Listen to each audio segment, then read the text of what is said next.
total hemos computado 164 asistentes y ponentes.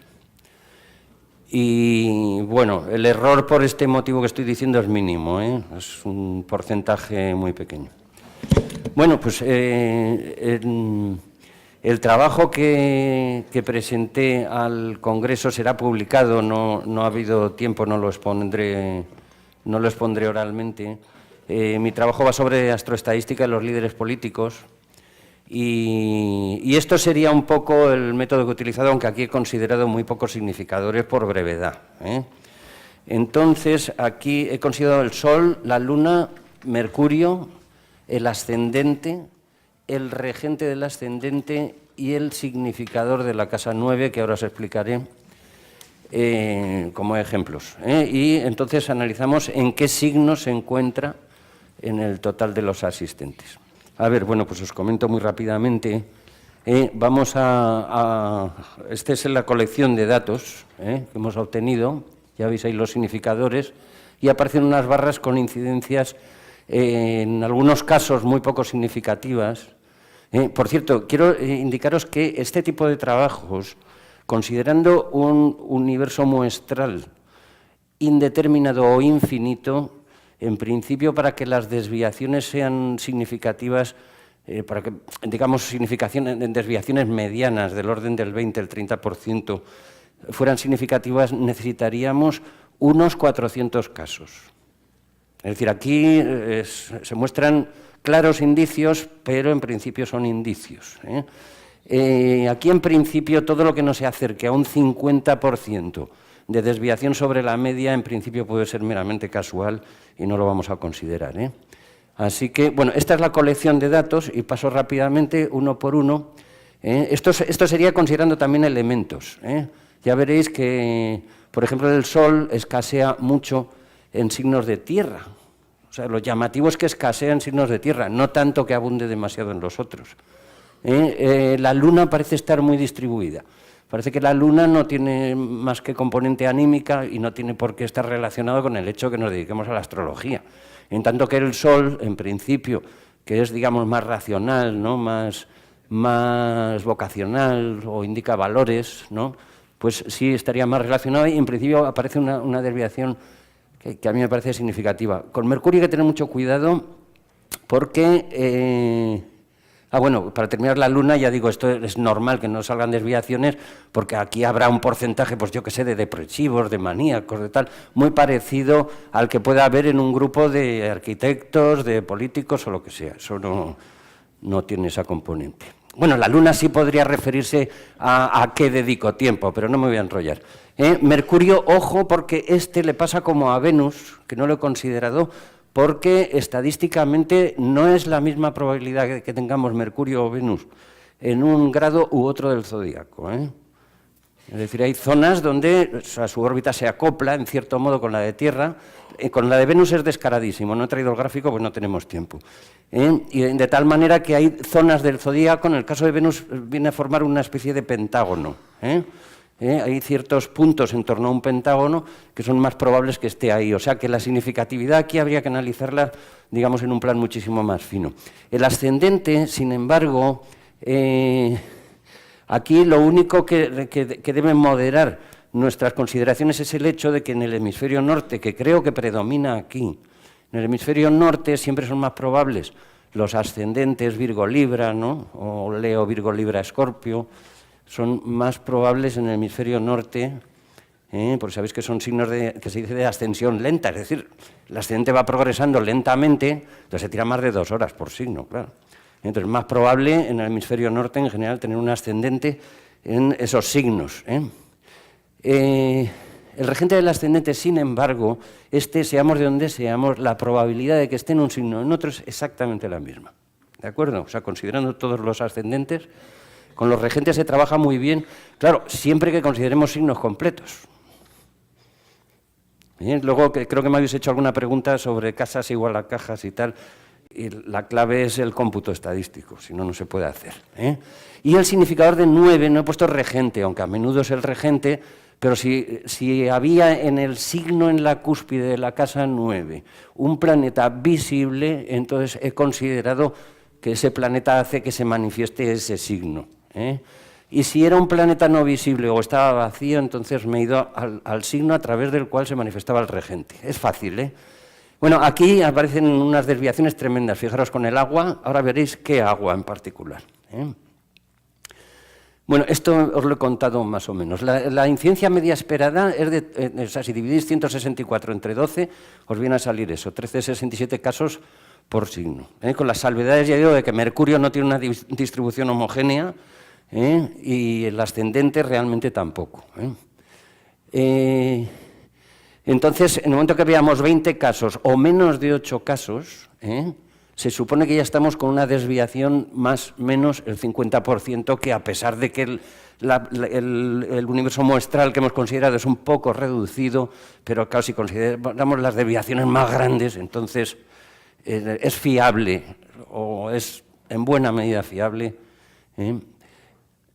Y los de 14 casos no son relevantes. Venga, vamos ya al grano. Ah, sí, esto es lo que os he dicho de Venus en concreto, que no lo he considerado aquí. Fijaros, esto es en la población de Francia en 1999. Cuanto más hacia afuera es que hay más individuos y están todos los grados del zodíaco. La probabilidad de tener Venus en un signo u otro y Mercurio, lo que pasa es que Mercurio no me acuerdo exactamente qué figura hace, pero le ocurre igual. Esto es también por ser planetas interiores.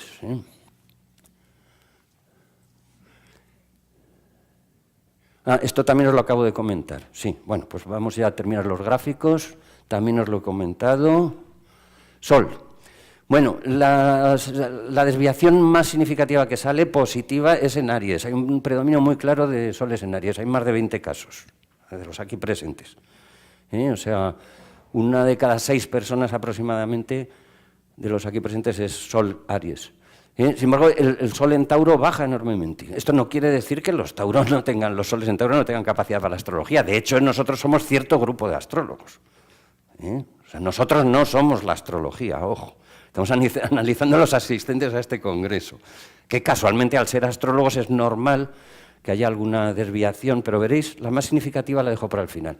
Virgo también, el Sol en Virgo, la Tierra parece como que, el Sol en Tierra parece que se dedican a cosas más prácticas que esto de la astrología, ¿no? Perdón. O los que menos viajan, ciertamente, que ese tipo de factores realmente, para un cálculo fino, habría que considerarlo, claro que sí. En Capricornio, sin embargo, sale un valor, pues hombre, un poco escaso, pero vamos. Escorpio también, el otro signo de Marte, no tan claramente como Aries, pero también muestra una desviación, un indicio de desviación. Bueno, y seguro que voy demasiado lento. La Luna. La Luna, en principio, como os he dicho, no tiene una componente vocacional en sí misma, sino de dedicación, ojo. Y el hecho de que sobresalga tanto en Virgo, a mí se me ocurre que pasamos mucho tiempo analizando. Es un signo ciertamente bastante científico. Entonces nos dedicamos a observar, a analizar, a notar cosas de estas, ¿no? Parece de una cierta lógica. Sin embargo, también nos gusta mucho hablar, ¿verdad que sí? ¿O no? A mí sí, ¿no? Pero bueno, lunas en Géminis hay muy pocas, Que tú eres un caso, ¿no? Bueno, venga, y pasamos más, no comento las cosas. En Capricornio también, es escaso. Mercurio, esta es la distribución, ojo, no hay que hacer demasiado caso, Es muy curioso en Escorpio, el investigador, otro signo científico. Virgo el analista, el investigador y Acuario el innovador, ¿no? Son los 3 signos prototípicamente científicos, ¿no? Acuario sale bastante alto, en otras cosas veréis que el signo de Acuario apenas se manifiesta. Y relativamente carente en Virgo, ojo, que sería uno de sus domicilios. También es cierto que la astrología tiene una vertiente más, digamos, científica y otra más literaria también, es un hecho, ¿no? O más histórica, o como queráis llamarle. El ascendente significativo Leo y casi significativo Libra-Escorpio. Y bastante significativo el ascendente Acuario, muy carente, el famoso signo de la astrología, ¿no? Bueno. Por cierto, fijaros la incidencia del ascendente Leo y, sin embargo, el regente del ascendente, que será el Sol casualmente, en Leo bajísimo. Sin embargo, relativamente alto en los signos contiguos, en el psicológico Cáncer, si quieres, ¿no? Y en Capricornio, que parecía que no éramos prácticos, pues aquí lo tenéis.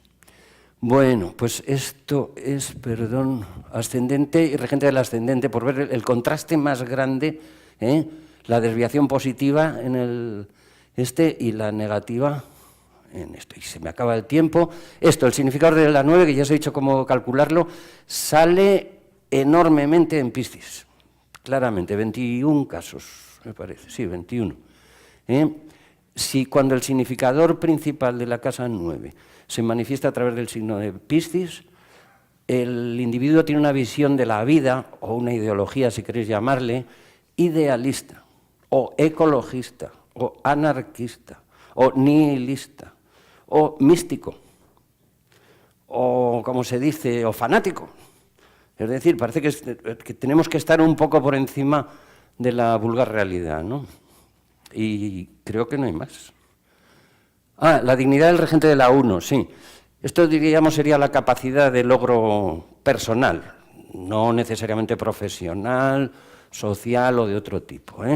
Entonces, en general parece ser que es todo un logro llegar aquí al Congreso, ¿no? Porque hay algo más de casos, aquí lo veis, algo más de casos en que el regente de la casa 1 está domiciliado o exaltado, el tanto por ciento observado. Entonces se desvía no muchísimo, no muchísimo. Débil también abunda realmente, o sea, lo que debe haber poco regente de ascendente peregrino, ¿no?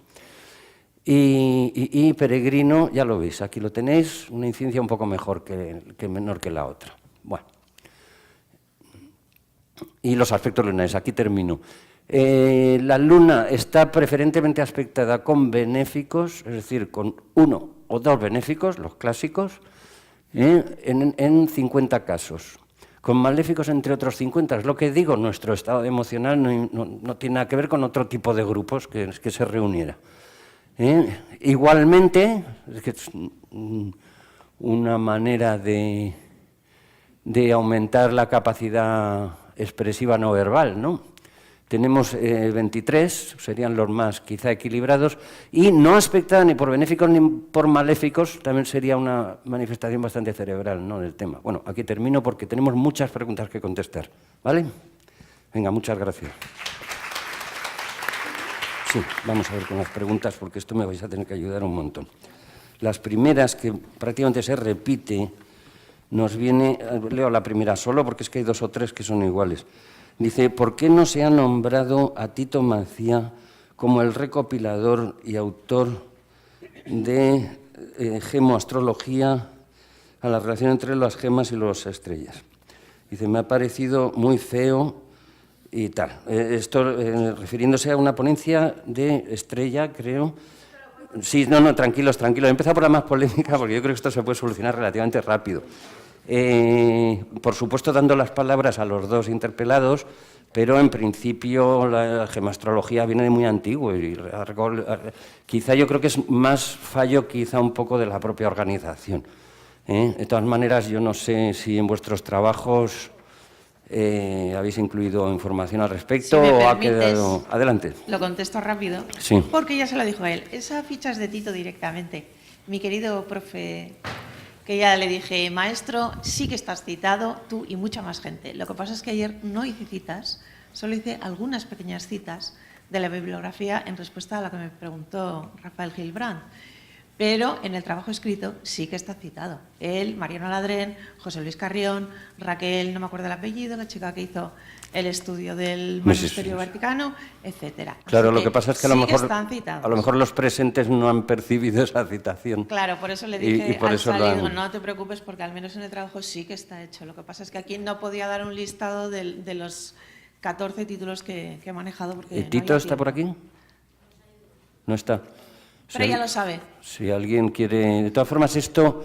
os aseguro que organizar un congreso es difícil y a veces pues no es solo el ponente, ¿no?, sino que hay que atar muchos cabos y estas cosas pues pueden ocurrir, claro. Otra, a ver. Es por insistir. Sí, dice, me gustaría saber el valor que concedéis a las figuras geométricas, sobre todo el yod, que se forman tanto en las cartas personales, natales supongo, como en las compuestas, ¿no?, de sinastrías y tal. Si pudieran dar bibliografía sobre el tema, pues si queréis. Bueno, yo soy Claudio Canistra, vengo desde Italia. Yo solamente conozco de las figuras geométricas un libro de Jansky, que me parece que han traducido también en castellano. El original es en inglés. Luego hay varias maneras, como no solamente el gran triángulo, el gran trino o el gran cuadrado, pero hay otras figuras como l'aquilone, no sé si se dice así en castellano, que desde el cual se pueden traer informaciones. La locomotiva, por ejemplo, hay todas figuras que se forman en la carta natal. Yo creo que la pregunta sea esa. Aparte hay un libro que es de la colección Urano que se llama Los símbolos en astrología y que habla de cada una de las figuras del yo, del gran trígono, todos los, ahora cuando me acuerdo el autor lo voy a decir, se llama Los grandes símbolos en astrología y es de la colección Urano de psicoastrología, pero no es de ese autor, es otro. No, este autor habla de la locomotiva, por ejemplo, la taza. Estos. Ese es un libro que es muy internacional. Cuando me acuerde del autor ya se lo digo. Bueno, en Eudemón, que hace ya pues más de 10 años, 15 por ahí, que no se publica, y que fue el predecesor de la web Astralis, publicamos, no sé si fue el primer año, figuras de aspectos, que lo trabajaron Tito Macía y Miguel García. Os lo recomiendo, yo de vez en cuando lo consulto, no es que vieran miles de casos, pero vieron casos muy ejemplares y consideran figuras también, así que considera también figuras que no consideran otros autores, como la cuchilla cósmica y algunas de estas, ¿verdad? Y algunas formas, no recuerdo el nombre ahora mismo, formadas también por semicuadraturas combinadas con sesquicuadraturas, cuadraturas oposiciones, tal, ¿no? Y la pregunta era también, ¿qué significa? No, pero aquí no podemos decir qué significa cada una, porque hay más de 100, puede haber. Sí, yo también quería comentar que yo, por ejemplo, en mi caso, yo no las contemplo en absoluto, las figuras de aspectos, no las considero ni les doy ningún significado, pero a mí me parece que es importante sí ver el punto medio que se forma, porque los planetas que están en ese eje que hace tanto los quincunциos como sextil, están en el punto medio de conjunción y oposición y entonces de los planetas que hacen sextil, y eso a mí me parece muy relevante, esos puntos medios que se forman en los dos. No, y de hecho es que un tránsito es simultáneo casi por los diversos... Otra cosa pequeña, perdone, se llama el punto de Talete, no sé si vosotros lo conocéis. Punto de Talete, cuando tienes una posición con un sextil y un trígono, el punto de descarga de toda la energía es el punto del triángulo más alto. Esto se llama punto de Talete. Si alguien tiene una oposición, un trígono, un sextil, este punto es muy, muy importante.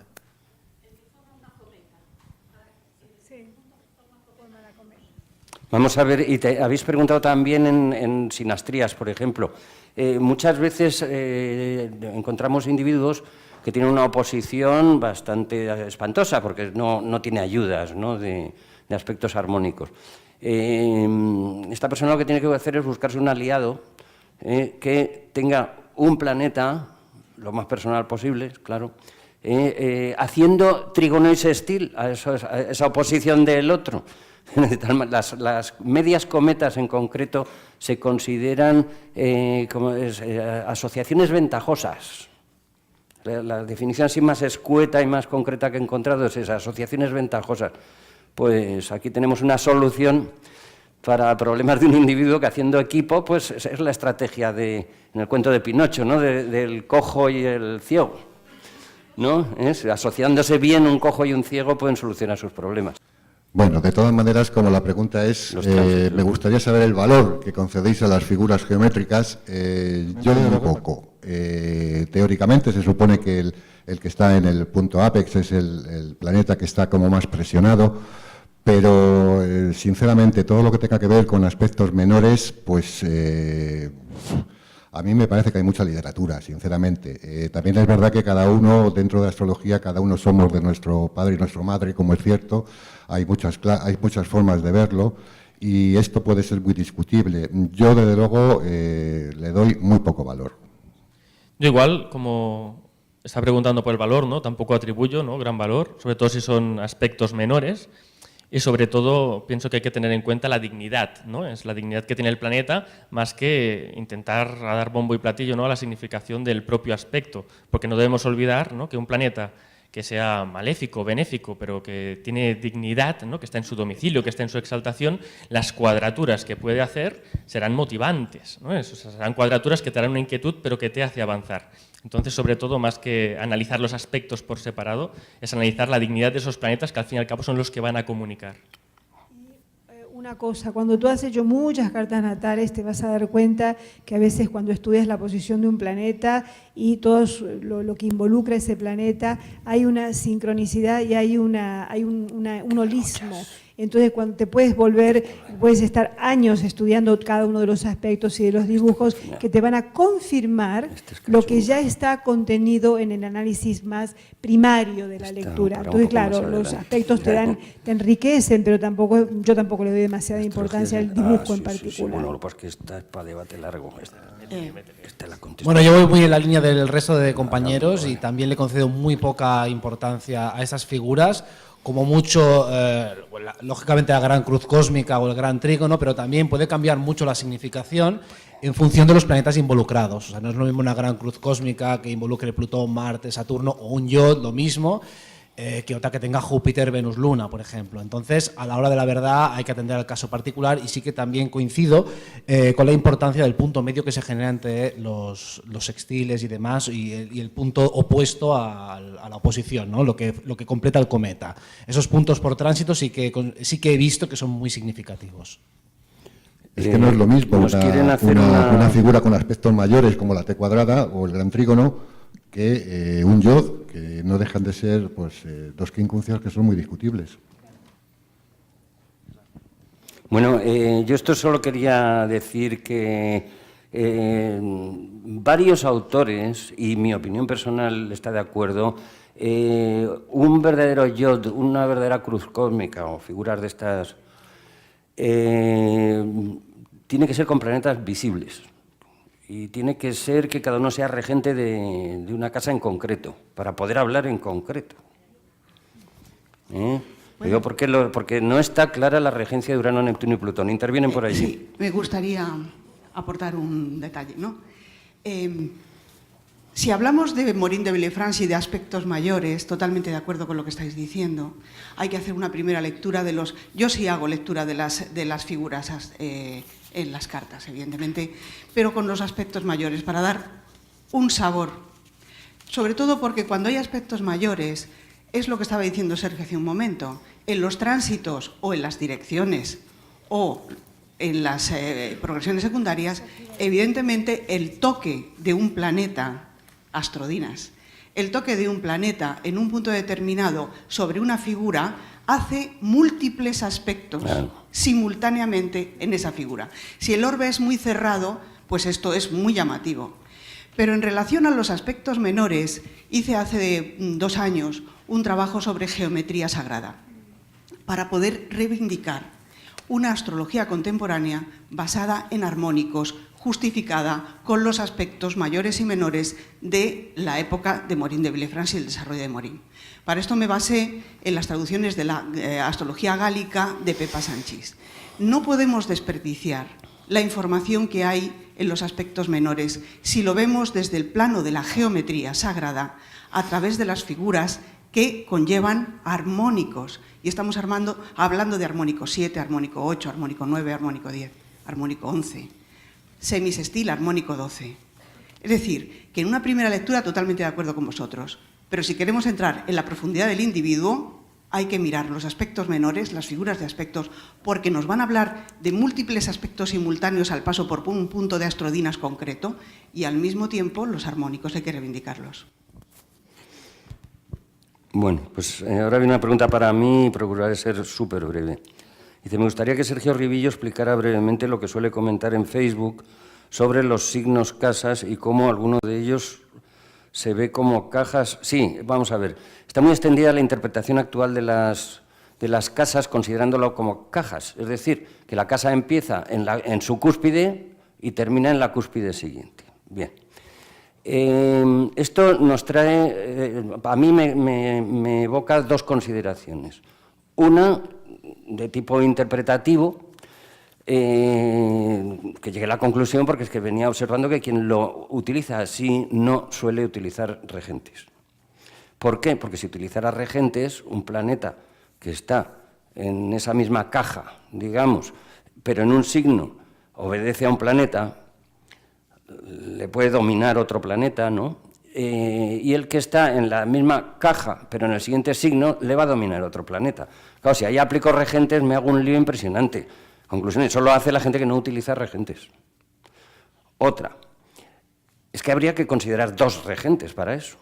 Y luego otra, si yo considero, hay muchos que dicen, no, pero si está 5 grados ya de la cúspide siguiente, entonces ya sí que se considera. Pero señores, hay casas de tamaño variable. Esos 5 grados tendrían que ser a veces 7, a veces 3, y no digamos en latitudes altas. Eso no se puede computar estadísticamente. Y esta consideración es de tipo práctico. O sea, la primera consideración es por deducción lógica y por poder utilizar regentes, que es la única manera de hablar en concreto, de manera rotunda en astrología. Y la otra consideración es que si no, yo no puedo demostrar nada utilizando las matemáticas. Entonces, señores, yo ya desde hace años considero que todo el signo que está en la cúspide de una casa está bajo el dominio del mismo regente de la cúspide y, por lo tanto, está involucrado en los mismos asuntos. Y además, de esta manera, podremos comprender por fin, que no lo sabe casi nadie, la diferencia entre un signo interceptado en una casa o, por el contrario, eclipsado, con dos cúspides que se eclipsan, que se superponen, hasta el significado se superpone en un mismo signo. Ahí lo podremos comprender mejor. Por cierto, las casas creo que solo se han considerado como cajas a partir de Alan Leo o alguno de estos. Porque yo tengo escritos pues, de Villarroel del siglo XVIII y lo consideran el signo completo.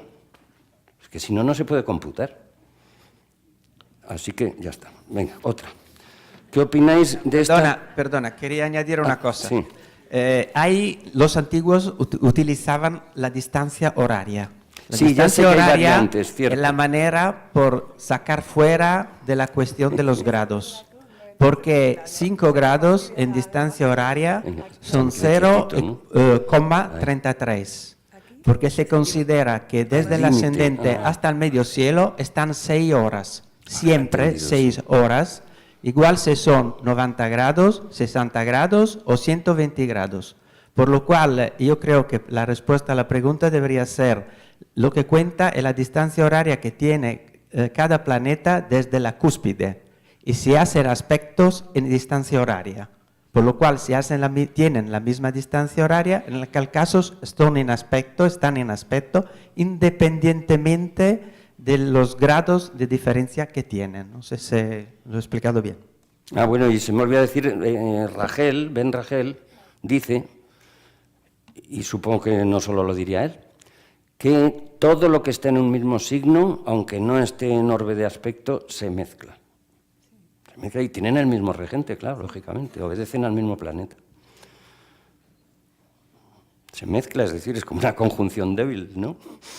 La conjunción es mezcla también, es mezcla más intensa, claro, la conjunción eclíptica. Bueno, ¿qué opináis de esta cierta rivalidad que hay en ciertos entornos entre la astrología psicológica versus la astrología predictiva? Predictiva o técnica, supongo que se refieren, ¿no? Bueno, yo creo que es bastante... No tiene mucho sentido plantearlo como un problema de enfrentamiento. Porque, como decía Jung, no existen destinos, existen caracteres. Entonces, la astrología predictiva es la consecuencia de alguien que actúa de una determinada manera. Y la astrología psicológica te va a definir la estructura de personalidad de alguien que actúa de una determinada manera, que atrae, permite o se involucra y vive y experimenta determinadas energías astrológicas que van a dar un determinado resultado. Porque esa astrología predictiva, si uno hace el dibujo y la posición planetaria es la misma, sea si esa persona es sana, si esa persona tiene un problema, si se trata de una empresa, si se trata de un animal o de un bebé. Entonces, el dibujo astrológico va a ser el mismo para esa situación y la diferencia de interpretación está relacionada con el individuo y con su nivel de conciencia. Entonces, yo no creo que se puedan contraponer. Me parece innecesario hablar de dos cosas que se están discutiendo.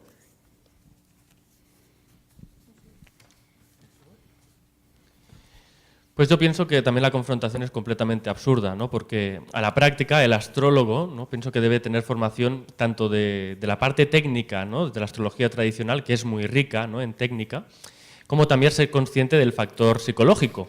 Entonces, a la práctica pienso que lo importante es que seamos nosotros los que pongamos a pruebas todas las metodologías, tanto si son tradicionales como modernas, ¿no? Y después también recordar el mito, ¿no? El mito de la lucha entre lo tradicional, lo conservador y lo progresista, ¿no? Entre Saturno y Urano, y cómo a través de esa violencia, ¿no? Se acabó surgiendo Venus de la espuma. Entonces pienso que dentro nuestro tenemos ambos factores, tenemos Saturno, tenemos a Urano, y lo que debemos hacer es reconciliar esas dos partes para de alguna forma, ¿no? Es dar prioridad más allá de que sea tradicional o de que sea moderno, de que seamos del Barça o seamos del Madrid. No se trata de esto para nada, ¿no? Sino de realmente de aplicar la metodología y quedarnos con lo que funciona, independientemente de que sea antiguo o de que sea moderno. A mí directamente el problema que suele haber con esto me parece directamente una estupidez, y lo digo así de clarito. Normalmente cuando hablamos de astrología predictiva, la gente lo que entiende o como se autodenomina es astrología clásica. Y entonces el verdadero problema está en la llamada astrología clásica con la llamada psicoastrología o astrología psicológica.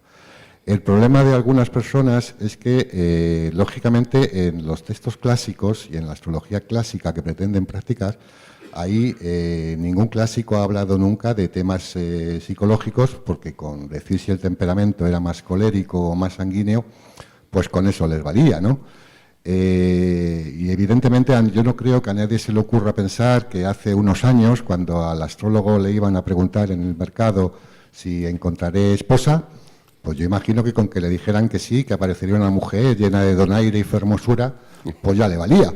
Y con eso ya le valía, y no se le planteaba en ningún momento a ese individuo saber si emocionalmente iban a ser compatibles, sí, pero me hará feliz, nos vamos a entender. Es que este tipo de cosas antiguamente no se planteaban porque eran absolutamente, estaban fuera de lugar.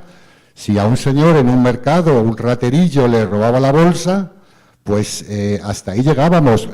Yo no creo que a nadie, ni a Abel Rangel, evidentemente, ni a Morín, ni a ninguno de todos estos, se le ocurriera plantearse si el problema estaba en que el niño venía de una familia desestructurada, que no se había sentido querido por su mamá, si su padre le había maltratado. ¿Verdad que no?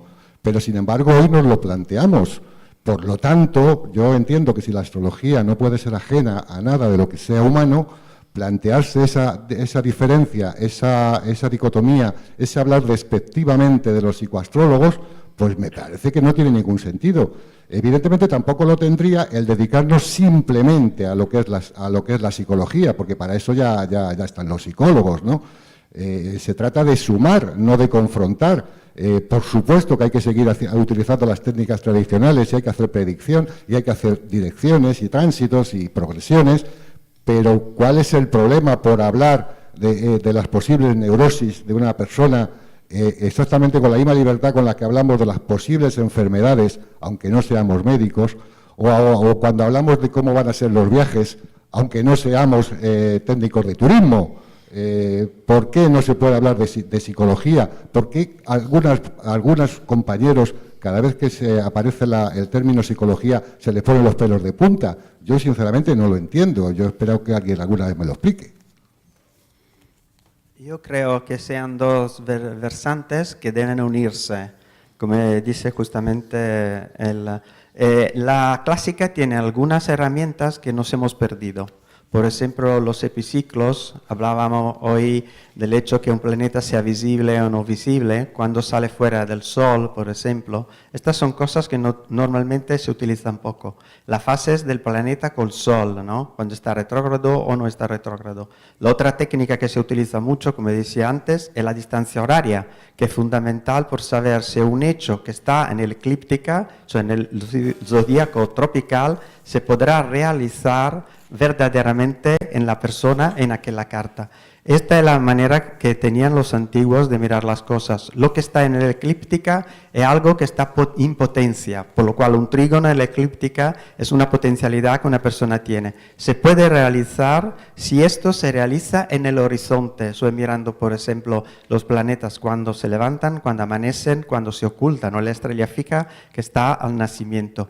Yo creo que necesita unir estas dos técnicas, porque si nos vamos a ver los pronósticos de la vida en el 500, en el 1500, en el 1600, hay astrólogos que hacen pronósticos no solamente a Felipe II, pero también a otros reyes en el mundo que utilizan esta técnica. Y por la psicología puedo añadir que hay Juan Battista de la Porta, que es un napolitano del 1600-1700, el cual escribe un tratado que desde la fisionómica puede dar el carácter y la psicología de la persona.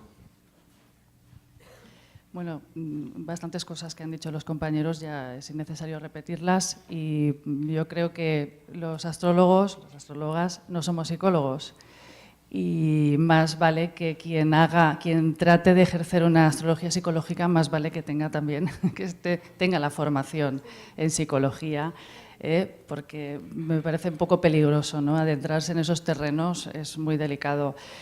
Bueno, la astrología tradicional, ya sabéis que ha tratado este asunto con los temperamentos, los humores, y eso trata de que es lo que llamamos rasgos psicológicos emocionales, están hechos cuerpo, o sea que la forma del cuerpo, la constitución corporal se corresponde absolutamente con qué mueve a esa persona, y por lo tanto eso también tiene un resultado en el mundo, porque según eso esa persona actuará y reaccionará. Por lo tanto ahí tenemos también un poco pues, lo que podría casi ser destino, no vamos a entrar ahora ya en esos terrenos.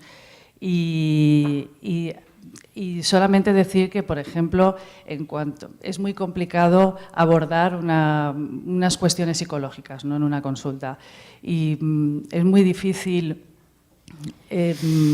Casi todas las personas tienen ya muy estructurado quiénes son, aunque sigan tratando de indagar quiénes son, pero ya hay una respuesta dada, ¿no? Hay muchas respuestas, tenemos ya la cabeza muy armada, y sencillamente quién es cada cual es lo que hace, no lo que piensa. O sea, quiero decir, yo soy lo que hago, no lo que pienso que soy.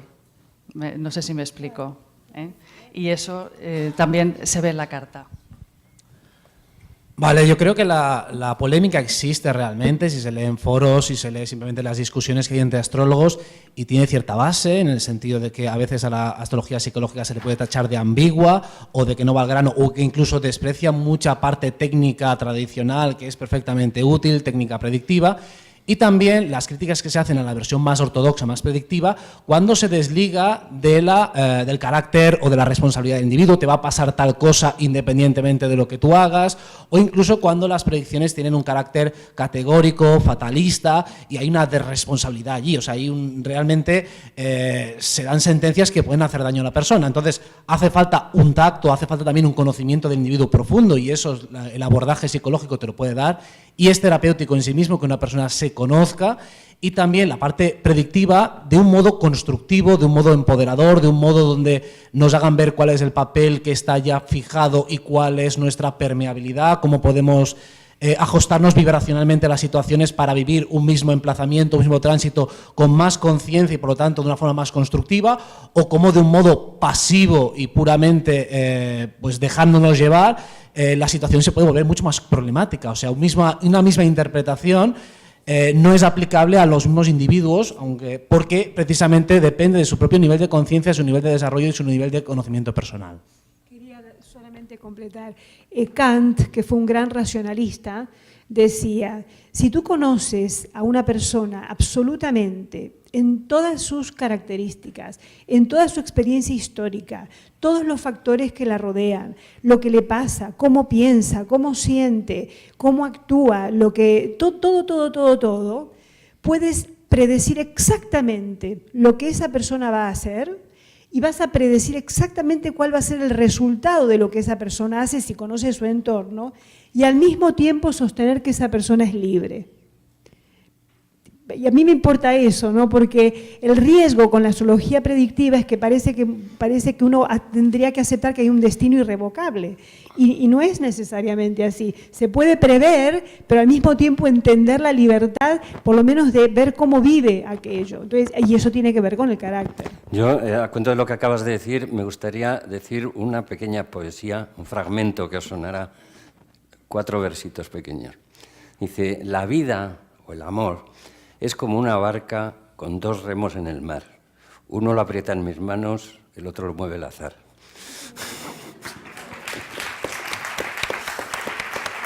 Tranquilos, tranquilos, no hemos terminado. A ver, esta es muy buena y creo que se puede contestar rápido. ¿Cómo sería la vida y el nacimiento? Supongo que se refiere a la propia carta natal, en otro planeta. Naciendo en otro planeta, es lo que entiendo yo de la pregunta, es muy buena. Bueno, eso es un poco lo que la figura del mapa draconiano, ¿no? Cómo se puede ver el cielo si te posicionas en la posición del nodo norte. Yo es que de manera súper primaria lo que haría sería pues domificar en la superficie del planeta y a ver por dónde sale el Sol. Tal vez para la próxima encarnación, ¿no? Si tiene algún satélite, el Sol sería el centro de gravedad permanente si estamos en el sistema solar, claro. Y si ese planeta tiene unas lunas, pues habría que dibujarlas, supongo, ¿no? Porque sería lo que nos rodea, en fin, estas cosas. Yo esta pregunta me la planteé cuando me enteré de que en 2030, ¿no?, se quiere hacer un reality, que se quiere mandar humanos a Marte y que se quiere meter exacto, que se quiere financiar por televisión, ¿no?, a nivel mundial. Favor. Y ya están captando candidatos, ¿no? Es para Por 2030. favor. Entonces apareció esa pregunta, ¿no? Y entonces comencé a leer, ¿no? Yo utilizo sobre todo astrología tradicional, ¿no? Me baso mucho en los criterios tradicionales. Y ver que casi todos los astrólogos antiguos pues hablan sobre todo de la astrología como una aplicación del mundo sublunar. O sea que la astrología que conocemos, tal y como la conocemos, se aplica sobre todo en la esfera debajo de la Luna, ¿no? ¿Qué sucede? Que a lo largo de un año, ¿no? Es importante entender la base, ¿no?, el fundamento de por qué tenemos 12 signos y no tenemos más, ¿no? A lo largo de un año la Luna realiza 12 conjunciones y 12 oposiciones con el Sol. Hay 12 lunas nuevas y 12 lunas llenas. Por lo tanto, la unión de lo masculino con lo femenino acaban derivando en estos 12 sectores diferentes que repartimos de forma totalmente proporcional, ¿no?, de 30 grados. ¿Qué sucede? Que si estamos en otro planeta y tenemos más lunas, estamos en Marte y tenemos a Phobos por ahí y otras lunas, la astrología cambiaría completamente. Exacto, el año duraría más y además no solamente tenemos la astrología solar de los 12 signos, sino que tenemos también las moradas lunares, ¿no? Que es una astrología más lunar. Por lo tanto, claro, todo cambiaría, Claro, ¿no? Entonces eso explica que los extraterrestres tienen que ser muy distintos a nosotros, ¿no? Claro, se regirían por criterios completamente distintos, ¿no? Claro, con ciclos nuestra astrología, distintos y... Sí, exacto, sí. está pensada sobre todo, ¿no?, teniendo en cuenta la influencia del Sol con la Luna, ¿no? Es el padre y la madre, ¿no?, y sus conjunciones. Muy bien. De todas formas, esto que ahora nos da mucha risa, espérate tú. Sí, claro, sí, no, sí. ¿Cuánto van a tardar los americanos en hacer que de nazca un niño de en este agua Marte no o en beberé. la Luna o Sí. similar para ver lo que pasa? Pues nos van a necesitar. Y nos vamos a quedar a cuadros, ¿qué coño le vamos a decir? Pues algo tendremos que decir, Bueno, a ver... Hay un caso que se sí, perdón. puede decir que puede ocurrir. Ha ocurrido, por ejemplo, que un niño nace en un avión. Sí, ¿Cómo lo domificáis? pues no es fácil. Muy de acuerdo con lo que habéis dicho. Estudiando el asunto, ¿no?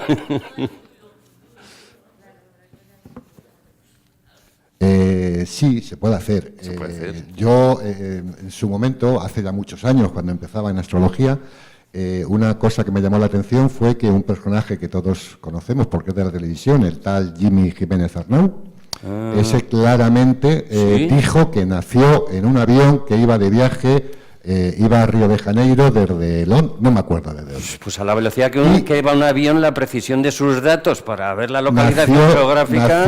Claro, nació en un avión. Dificilísima. Pero nació en un avión. Y bueno, ahí está, o sea, no es que sea un extraterrestre, está ahí, ¿no? Sí, pero bueno.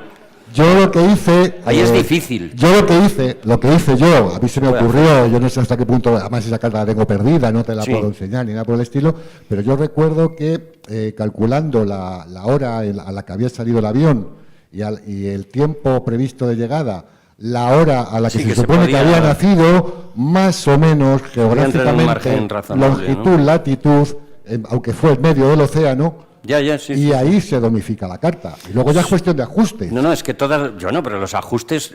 ¿Tú cómo sabes que un ajuste que haces seguro que lo tienes bien ajustado? No, me refiero que luego con su vida, pues hombre, claro. si siempre puedas hacer direcciones, pues terminarías ajustando. Sí, claro, ya aplicando técnicas. Yo hice lo mismo con Nureyev, que nació en el tren siberiano, el tren transiberiano. Tampoco se sabe, y es pisciano además. ¿No? Sí, pero vamos, lo que quería decir es que esto no es un caso tan raro, es alguien que todos conocemos. A ver, tenemos que acelerar un poquito, lo siento por la velocidad, porque es que este tipo de coloquios, la verdad es que tienden a autoacelerarse, porque entonces se puede hablar, algún tema de los que hemos puesto aquí daría para toda una ponencia. A ver, una que yo creo que es muy breve de contestar. ¿La hora astrológica es buena para coger energía? ¿O se puede notar así a nivel energético? Yo no me siento capacitado para contestar esto. Es que está mal hecha la pregunta. La hora astrológica, sí, hombre, el dueño de la hora. En las tablas, que yo no me las sé porque no lo utilizo. Yo supongo que eso tiene más lógica individualizarlo, ¿no? En función de... Supongo que estableciendo una analogía simbólica o... Como todas estas cosas, imagino que la historia se basa en la propia carta del individuo y ver en qué momento los beneficios... Claro, pero es que esto es como tantísimas cosas. Hablamos y hablamos y hablamos, lo que hay que hacer es coger un montón de datos y hacer comprobaciones, pero un montón de datos, y puedes coger 400 datos y te atreves a trabajar durante todo un año para ver 400 cartas astrales e ir observando el asunto, pues estupendo. Lo digo porque hay mucho fleco en astrología, incluso en la antigua, que es incomprobable y por lo tanto indemostrable. O sea que en esto sí debemos de tener un cierto ojo crítico porque... A mí me dijo un astrólogo, entre comillas, hace poco, y no es un ejemplar demasiado raro, me dijo, yo he inventado un método de interpretación. ¿Tú has inventado algo? Digo, debo estar hablando con el Kepler o la reencarnación de Newton, ¿no? Entonces, claro, lo digo porque cuando veáis aforismos que son, quizá por su propia complejidad, ¿no?, o por el motivo que sea, que son muy difíciles de comprobar, tened en cuenta que probablemente es que no lo haya comprobado nadie. Eso es literatura, se llama literatura. Aún así estamos, supongo, por la pregunta, ¿no?, hablando como de magia ceremonial, ¿no? Tiene como esta... El regente de la hora tradicionalmente siempre se ha utilizado, ¿no? Es en la magia ceremonial como un momento afín, ¿no?, a esa energía planetaria para... Sí, se ha utilizado a nivel ceremonial ciertamente. A nivel simbólico, en las horarias durante un tiempo se ha utilizado, no siempre se ha utilizado. Es una dignidad accidental, no es esencial, no es, pero aún así, dentro de los rituales, la talismánica... Yo a base de mirar cartas a lo largo de mi vida, tengo ya 60 años, empecé como a los 20, pues yo al final, si he dicho la misma cosa 3 veces y he acertado, a la siguiente lo vuelvo a decir, como me comentaba Adela. Entonces, al final lo que más utilizas es lo que más te resulta práctico. Cuando llevas muchos años, en general tiendes a desprenderte de ciertas cosas que no te resultan prácticas. No digo que no funcionen, claro. Yo pero he visto utilizar las horas planetarias de sacar una hora favorable por la energía, por ejemplo, o por la vida, y esto es una cosa que los antiguos no hacían muy frecuentemente. Otra cosa que te pregunto, porque tú has tratado el tema, cuando utiliza el tema de una carta por un partido de fútbol, que es una carta lectura horaria... No, las horas planetarias y por ahora no siento mucho la necesidad porque acierto bastante. No me digas lo de la quiniela, que eso hay que acertar. Una de 15 es una columna entre 3 elevado a 15 posibles columnas, ¿sí? O sea, que sí me ha tocado alguna vez una quiniela, pero vamos, poquita cosa, ¿eh? No es significativo. Bueno, o sea, además hay que tener suerte, ¿no? Bueno, la hora, de hecho, es una dignidad, como dice Elías, accidental, no es de las más importantes. Y yo creo que también en la antigüedad había algunas técnicas de este estilo que se utilizaban también porque había mucha menos precisión en las horas. Es decir, ahora mismo sabemos claramente cuál es el ascendente, cuál es el regente del ascendente, pero claro, si no lo sé, ya tengo un margen más o menos de 2 horas para saber, es la hora de Marte, es la hora de Saturno, tengo una herramienta más fiable que puedo calcular más a ojo. Sin embargo, saber qué ascendente estás, ahora mismo es muy fácil, pero en la antigüedad pues era bastante complicado. Hombre, de hecho, creo que era Ezra o alguno de estos que decía que de entre las diferentes técnicas predictivas, por supuesto, la de mayor rango era la natal, ¿verdad? O las fundaciones, que son como natales de cosas, ¿no? Y ponían a los tránsitos casi en último lugar, pero es que estamos hablando de una época donde no se disponía de efemérides futuras fiables. Hasta Kepler prácticamente no hay efemérides planetarias, estaban con los epiciclos y estas cosas. Lógicamente no se usaban los tránsitos.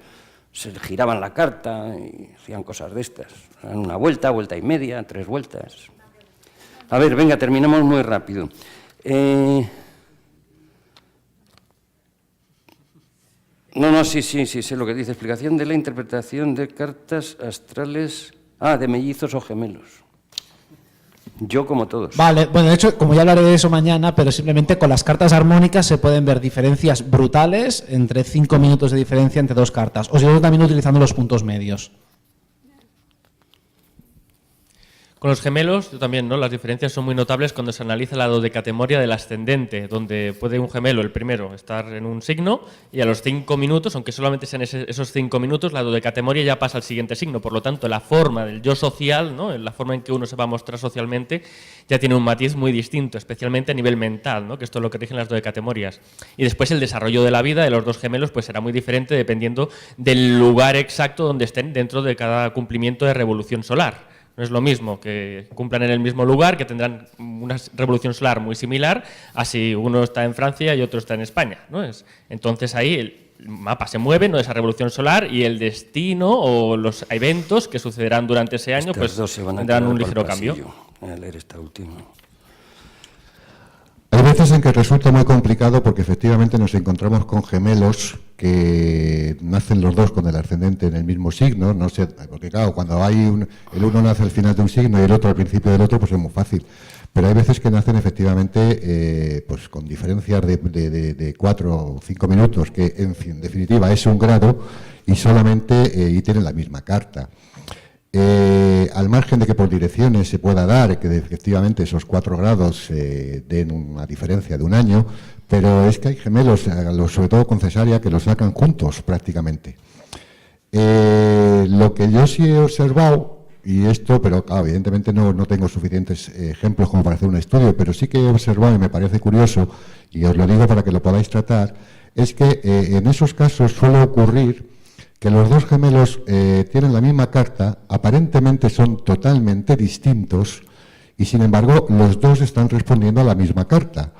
Es como que hubiese una necesidad entre ellos de diferenciar el yo y entonces cada uno cogiera una parte, vamos a llamar más blanca o más luminosa o más oscura, de cada uno de los elementos de la carta. Entonces nos podemos encontrar con que el mismo Marte uno lo manifiesta a través de una hiperactividad, es muy activo, y el otro lo manifiesta a través de que es muy enfadica. Están usando el mismo Marte, pero aparentemente, visto desde fuera, los 2 son totalmente distintos. Y digo esto de Marte como digo con los demás planetas. Es como que hay una necesidad inconsciente de diferenciación del yo, y con la misma carta sí que nos encontramos con dos personas que aparentemente son dos personalidades absolutamente distintas. Hasta ahí os puedo contar. Bueno, Pedro, también hay que explicar los parecidos. Quiero decir solamente una cosa, que en Australia, la Asociación Astrológica Australiana ha publicado un libro donde se habla de personas que han nacido mismo día, mismo año y más o menos misma hora, y le ha publicado las fotos. Y así hay cosas de la fisionómica que son muy interesantes. Aquí le interesa a ver cómo si naces en la misma hora, el mismo año, el mismo día, puede tener algo físico aunque parecido. no seas gemelo. Aunque no seas gemelo. Y para completar lo que decía recién, es que además de que expresa en el Marte, se identifica, se polariza y encarna, parece, unos planetas, y parece que los otros quedaron como inactivos un montón de años. Cuando después se hacen grandes y cada uno desarrolla una vida independiente, es como que se integra esa otra parte que no fue expresada en la infancia. Nos estamos comiendo la hora de la comida en Tenemos la hora hambre. de la luna.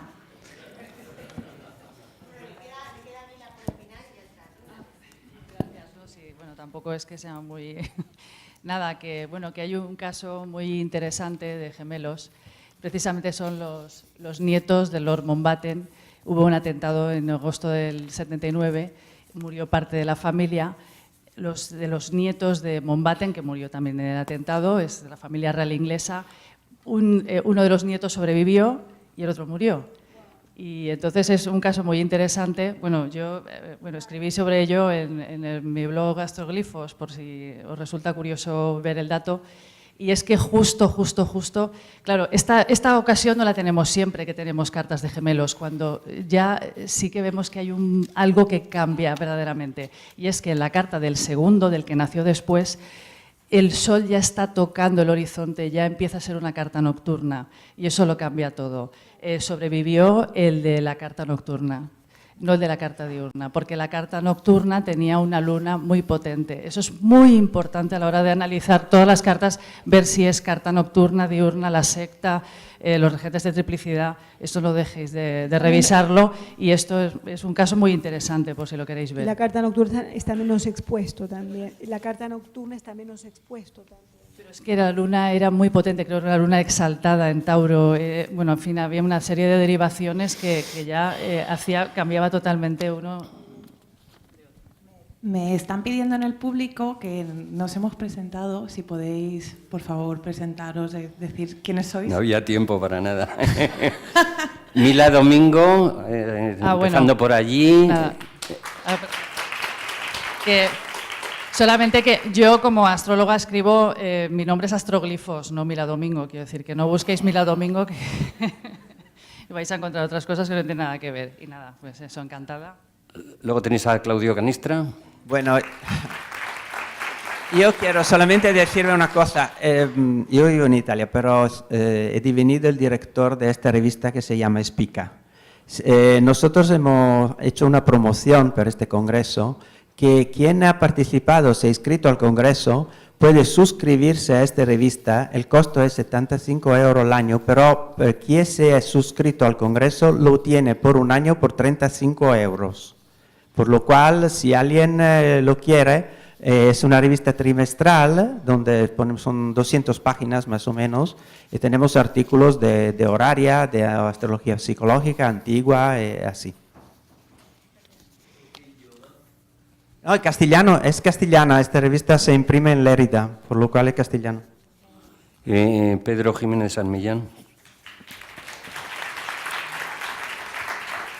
Pues nada, ya está, sí, Pedro Jiménez San Millán, muchos me conoceréis por el Facebook, en Astrocuántica y en estas cosas, y ya está, punto. Pedro Jiménez ya empezó en la fundación de la antigua Asociación Astrológica Madrileña, nos conocemos desde hace pues mínimo 20 años, ¿verdad? ¿Cómo que 20 años? Van 30 y tantos. Éramos muy jóvenes, tío. No, en el 90 y algo era. Sí, en el 90 y algo. Sí, unos 25 Bueno, sí, años. al principio de los 90 era. Somos Principios de los 90. Somos muy mayores tú y yo ya. Elías de Molins.